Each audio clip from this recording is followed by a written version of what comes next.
जिंदगी है ना वो आप ले लो, मैं जीत चुका हूँ ना। जैसे मैंने मोस्टली सारी चीज़ें करके देख ली थी, मतलब भाई ये भी मैं जीत चुका हूँ ना, मैं पूरी जीत चुका हूँ। मैंने देख लिया है घूम घूम के, ये सब करके वो सब करके। मेरे को नहीं चाहिए कुछ भी, जब सारी चीज़ें मेरे माइंड में भी, हाँ मेरे को किसी चीज़ से कोई प्रॉब्लम भी नहीं है अब। आपसे जो बात करते हैं उसको आप कहते हैं आप महादेव से बात कर रहे हैं, क्योंकि आपके अंदर जो ईश्वर है आप कह रहे हैं आप उससे बात कर रहे हैं। हाँ, उस अंदर को ईश्वर को मैं महादेव की फॉर्म में देखता हूँ। हो सकता है वो किसी को देवी की फॉर्म में देखे, कोई कोई हनुमान की फॉर्म में देखे, कोई किसी और फॉर्म में देखे, वो सब ठीक है। वो तो जो बेसिक, कई बार लोग, चूंकि हम जब इस पॉडकास्ट को देख रहे हैं बहुत लोग लौ जाना है, लेकिन बीबी है, बच्चा है, या पति है, बच्चा है, एक साइकिल में फंसे हुए हैं। वो परिवार से, जैसे आप माँ बाप से अलग हो गए, परिवार से अलग हो गए, आप मलंग की तरह जी रहे हैं, वो उनके लिए मुश्किल हो जाता है। उनके लिए क्या रास्ता है फिर?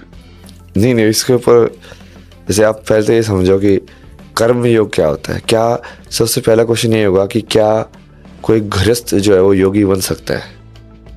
वो क्या योगी बनने के लिए संन्यास लेना है, यही सब जरूरी है, यही सब तरीके है? क्या कोई गृहस्थ ही बन सकता है योगी? बने तो कैसे बने? अब उसमें जैसे कृष्ण रास्ता बनाया कि निष्काम कर्म करो। निष्काम कर्म कैसे हो? निष्काम क्या बिना फल की इच्छा के तुम कर्म कर सकते हो? कैसे करोगे? हो सकते हैं जो कि तुम्हारे अलग अलग भाव उत्पन्न करे। जैसे हमारे में तो पूरे ज्ञान है ये सब चीज़ों का, कि अलग अलग भाव कैसे, अलग अलग रस क्या होते हैं, सारी चीज़ों का है। बट वो अब तुम उस चीज़ को कैसे यूज़ कर रहे हो, तो तुम्हारी कहीं ना कहीं मानसिक स्थिति को दिखाता है ना वो, कि तुम्हारा लाइक सेक्सुअलिटी या इन सब के प्रति, या अपने माता पिता के प्रति, या समाज के प्रति तुम्हारा कैसा रुझान है देखने का उसको। तो इतना डेप्थ है ही नहीं ना उस चीज़ की। नमस्कार, स्वागत है आप सभी का एक नए वीडियो में।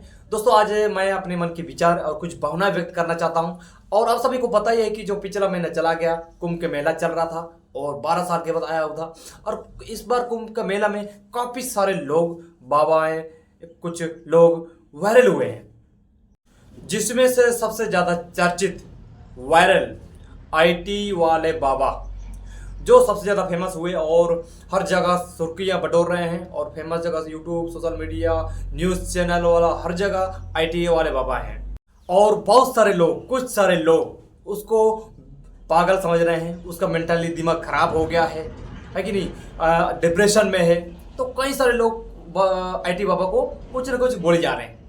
और दोस्तों, लोगों का ट्रोल करना तो स्वाभाविक है, क्योंकि आईटी वाला बाबा कभी कहते हैं कि माँ बाप को मैं नहीं मानता, महादेव को मानता हूँ। अगर माँ बाप को मानना है तो सब लोग माँ बाप को, सभी लोगों के माँ बाप को बराबर देखो। कभी कहते हैं कल्कि हूँ, कल्कि का अवतार हूँ, और महादेव से बातें होती हैं। और अभी आइडियल और बाबा का हर कोई इंटरव्यू लेना चाहता है। न्यूज़ चैनल उसको अपने पैनल में बुला रहे हैं, हर कोई यूट्यूबर उससे वीडियो बनाना चाह रहा है। बाबा को देखा और उनकी बातों को मैंने इंटरव्यू करते हुए उनके बातों को सुना और पहचाना, तो दोस्तों मैंने देखा कि वो पागल नहीं है। हम लोग पागल हैं।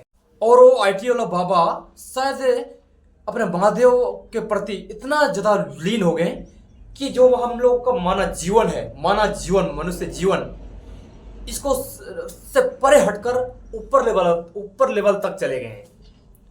जैसे कि हम लोग माँ बाप, हम जो मनुष्य जब जन्म लेते हैं तो माता पिता को हम भगवान के स्वरूप देखते हैं, है कि नहीं। अगर आप मनुष्य ना हो, पीछे हटकर कोई ईश्वर हो, कुछ हो, तो आप माँ बाप को नहीं मानोगे, सब लोग बराबर मानोगे, है कि नहीं। दुख है, हर दुख सुख दुख है तो सब लोग बराबर मानोगे। माता पिता हैं, कोई बात नहीं, उनके माता पिता भी समान हैं, इस तरह का व्यवहार विचार आप रखोगे। तो दोस्तों, जहाँ तक मेरा मानना है कि हम जो दुनियादारी हैं, हम लोग पागल हैं।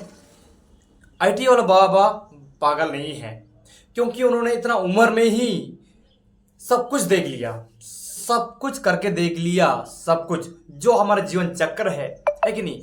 पढ़ना, लिखना, जॉब करना, शादी करना, ब्याह करना, बच्चे पैदा करना, बूढ़े हो जाना। फिर जब हम बूढ़े हो जाते हैं तो हम परमात्मा का, ईश्वर का स्मरण करते हैं कि आप सभी को बूढ़ा पे पता चल जाता है कि हम लोग मृत्यु आने वाला है, आएगा, कभी भी हो सकता है। अब जीवन में सब कुछ कर लिया है, अब ईश्वर का स्मरण करते हैं। लेकिन इसने इतना कम उम्र में ही इसने सब कुछ करके देख लिया। माँ बाप को झगड़ा करते हुए देख लिया, है कि नहीं, जॉब करके देख लिया, पढ़ाई करके देख लिया, फोटोग्राफ भी करके देख लिया, है कि नहीं, गर्लफ्रेंड लग के देख लिया, है कि नहीं। किसी का उसने घटना भी बताया कि किसी का रेप हुआ, वो सब भावनाओं को, सिस्टमों को देखा। तो ये बेचारा इस तरह हो गया कि डिप्रेशन है जो भी, या हम कुछ कह नहीं सकते हैं, इस तरह माइंड में चला गया यार क्या है जीवन में का यार। वो सीधा डायरेक्ट छलांग मार के सीधा आध्यात्मिक में चला गया, जहाँ ईश्वर, उनका कहना है कि एक दिन मरना तो मरना ही है, लेकिन ज्ञान प्राप्त करना है। लेकिन ये आईटी वाला बाबा ने एक समाज को संदेश तो दे दिया, क्योंकि पहले लोग, हर कोई लोग बाबा होते हैं, संत होते हैं, फकीर होते हैं, उनको बेवकूफ़ समझते हैं, अनपढ़ गवार समझते हैं, और ये लोग ऐसे ही जो भी है पकड़ने वाला काम करते हैं। दोस्तों मैं सच बताऊं, जब मैं आईटी बाबा के बारे में पता चला यूट्यूब में, है ना, वायरल हो गए थे, तब मैं उनका वीडियो सब कुछ खंगाला, देखा यार, उनको भावुक होते रोते हुए देखा यार, उनके मन उनके आंखों में और अंदर झांक के देखा, तो दोस्तों मेरे आंसू गिर गए। दोस्तों मैं भावुक हो गया यार, मैं लेटा हुआ देख रहा था, मेरा आंसू इधर से बह गए। और आईटी वाले बाबा ने अपने ज्ञान से पता नहीं 2-4 किताब लिखा हुआ है यार, छोटी बात थोड़ी है। अपने पुस्तक में लिखा है यार, 2-3 किताबें लिख चुका है वो। और आज हम लोग साला एक शायरी 2 शब्द का हम लोग बोलने की, शायरी या वाक्य या जो भी है शायरी बनाने की बोले तो हमसे बनता ही नहीं है यार। कैसे कह सकते हो यार, मेंटल है, दिमाग से पागल है, ढोंगी है, बाबा है। अरे भाई भविष्यवाणी तो हर कोई भी करता है, इससे पहले बड़े बड़े संत गुरु ये सब बोलते थे ऐसा होगा, भविष्यवाणी गलत साबित हो जाता है, तो इसमें क्या है। दोस्तों मैं आप लोगों से कहना चाहता हूं, जिस दिन आप लोग इस दुनिया को पहचान लोगे और मानव जीवन है आप, और उससे पीछे हटकर चले जाओगे, या आप जीवन में इस संसार को सब कुछ करके देख लिया, अपना पढ़ाई करके देख लिया, शादी ब्याह करके देख लिया, बच्चे पैदा करके लिया, लड़ाई झगड़ा में करके देख लिया, या देख लिया, या सब कुछ ये हो जाएगा भाई, आप सुसाइड करने के मूड में आ जाओगे, या आप मर जाओगे, या तो आप यार क्या करना दुनिया, इस तरह आप चले जाओगे। तो इसी तरह ये जो आईटी वाला बाबा है, वो इसी तरह इस मानव जीवन से परे में चले गए यार, हट के। क्या माँ बाप, क्या सिस्टम, क्या ये, क्या मोह माया लालच, क्या पैसा, क्या धन दौलत, गाड़ी घोड़ा, क्या होगा यार, एक दिन तो मर के चले जाना है ना। तो इससे अच्छा है कि भगवान की शरण में चले जाएं, भक्ति की लीन में चले जाएं, ज्ञान की खोज में चले जाएं, और अपना मस्त जिंदगी जिए। जो बचा है जीवन, 30 साल बचाओ या 40 साल बचाओ या 1 साल बचाओ, है कि नहीं, उस दिशा में चले गए हैं आईटी वाले बाबा। तो दोस्तों आप सभी को पता है ये कलयुग चल रहा है, हर जगह मोह माया लालच ईर्ष्या द्वेष वरना क्रोध, है कि नहीं, हर तरफ दुष्कर्म, हर तरफ भ्रष्ट, सब जगह पड़ा है। क्योंकि भगवान की लीन में, है ना, आध्यात्मिकता के जीवन में तो आप लोग सच्ची श्रद्धा से अंदर झांक के देखोगे नहीं, है कि नहीं, क्योंकि आप लोग मानव जीवन है, तो जैसा कलयुग है उसी तरह चलोगे। तो दोस्तों एक न्यूज़ चैनल है ना, सुशांत सिंह सिन्हा, जो सबसे पहले साथ उन्होंने अपने स्टूडियो में बुलाकर आईटी बाबा का इंटरव्यू किया है, तो हल्का सा क्लिप देखो दोस्तों, है कि नहीं। और मैं ये कहना चाहता हूँ, आईटी वाला बाबा पागल नहीं है, मेंटल नहीं है, डिप्रेशन में नहीं है, वो इस संसार को, इस कलयुग को पहचान लिए, जान लिया, और मानव जीवन से हटकर परे वाले जीवन में चले गए हैं, जो आध्यात्मिकता के जीवन में चले गए हैं। और आध्यात्मिक के जीवन में ना माँ बाप, ना बहन बच्चे, ना कुछ नजर नहीं आता, सब कुछ छोड़ के जाता है, जैसे बुद्ध ने भी किया था, है कि नहीं। तो इसी तरह वो आईटी वाला बाबा जिंदगी जी रहे हैं और अपना मस्ती में। और आईटी वाला बाबा के अंदर खासियत लगा कि यार सबसे पहले हंसते रहते हैं यार सब कुछ इस जीवन में डिप्रेशन करके देख लिया, सब कुछ करके देख लिया, हंसते रहते हैं यार, मजा आ जाता है। और कभी कभी यार उसके अंदर में झांक के देखता हूँ, घटना बताते हैं तो उनके आंखों से आंसू आ जाते हैं।